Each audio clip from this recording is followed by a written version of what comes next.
25. Akalain mo, no? Kaya, sa diwa ng Pasko, na pinaalala sa atin ng ating mga magulang ay dalawang bagay. Una, ano madalas sinasabi sa atin ng mga matatanda natin? Magbigayan sa araw ng Pasko. Pangalawa, ano sinabi ng mga matatanda natin? Magmahalan. And I think I'll go to the second part, magmahalan. You know, what happened in the past weeks and a few months ago is highly unacceptable. That's the truth of the matter. May mga tao at bagay na talagang hindi katanggap-tanggap sa atin. Ngunit, sa tinatakbo ng national government, I think may mananagot naman sa kanila. And they should. Now, moving on. Yung diwa ng Pasko na sinasabi ko'y pagmamahalan, we should stop hating each other because of our indifferences in politics. Dahil iba-iba tayo ng kulay. Pink, yellow, white, green, red. Yan ay kulay lamang ng mga politiko, hindi kulay ng buhay natin. And at the end of the day, pagtiklop ng araw, uwi tayo sa kanya-kanyang tahanan natin at pamilya natin. Wala tayong ibang asahan kundi ang sarili natin, ang pamilya natin, at ang pamahalaan na sana magtagumpay. Huwag nating ipanalangin anumang bahagi ng pamahalang nasyonal o lokal na sila ay masawi, sapagkat ang kasawian ng pamahalaan ay kasawian ng mamamayan.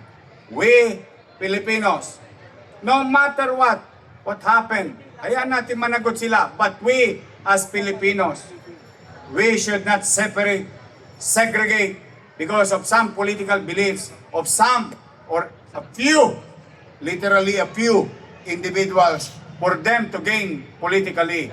We should gain and excel from our field of undertaking to better your life. We should continue to wish that in 2026, there will be better days for the people of Manila and the people of this country. Yun sana ang maalala natin sa Paskong ito. Patuloy tayong mag-unawaan at hayaan na natin ang mga politika nila. Sa 2028 na lang natin sila harapin. Hayaan natin ang taong bayan na magpasya.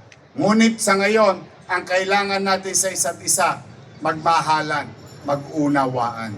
We should not divide ourselves, our family, our community. We must unite to a common goal. Better life for our people. That is the job of the government, whether national, whether local. Kaya po, sa Maynila, kung mapapansin ninyo, sino una kong pinatawad? Love you, Isko. Pansinin ninyo, sino una kong pinatawad? Yung mga nagsalita ng masakit sa akin sa politika. Lahat, pinatawad ko sila. Huwag lang silang aabuso sa panahon ko. I will not tolerate it. Pero, I move on fast. Kaya nakakakilos ako ng mas maraming oras doon sa tunay na suliranin ng pamayanan ng mamamayan. Eh kaysa naman ipangibabaw ko yung hapdi at sugat na nagawa sa akin ng mga kalabang ko sa politika. Wala na akong gagawin kundi magmukmok at mag-isip kung paano sila paghigantihan. No, you don't deserve that. What you deserve is that we may have different political beliefs, but we, once elected, must work for our people. We should initiate love when we claim for it. We should care when we ask for it. Kami na, sa amin na magsimula. Kaya gusto ko po, natatapos na rin naman itong 2025, lahat na yata ng dilubyo. O, sinuong natin, pati baha. konti na lang, nasa labi na natin. Pero, eto tayo. Salamat sa Diyos. Magkakasama tayo ngayong gabi. Buhay lahat tayo. Mahirap ang buhay, pero still, we're breathing. Tomorrow is another day for everyone. But tonight, we celebrate. We always remember yung payo sa atin ng ating mga magulang. Pagbibigayan, pagmamahalan, diwa ng Pasko, dito sa Maynila at sa bawat Pilipino. Kaya po sa inyong lahat, pumanatag naman kayo. Bagamat tayo tumutukod at said na said, huwag kayong mag-alala. Magsisinop ako. Pipilitin kong magbuti na maitawid ang 25 para sa 26, sana gumanggang naman ang pamumuhay natin. So, Merry Christmas! Happy New Year! At pagpalain nawa kayo ng pong may kapal. Sabay-sabay! Manila! God first. Thank you. There we have it once again. Thank you so much to our ever hardworking Mayor, Yorme Isko Moreno. At muli for this, we please request our beloved Mayor to step in our BYD vehicle for the lighting of the tunnel powered by BYD.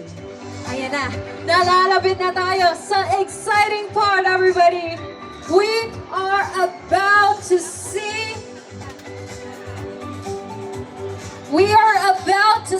and unveil. Pero bago muna yan, we are here in our BYD vehicle for the lighting of the tunnel powered by BYD. Ayan na, andyan na si Yorme.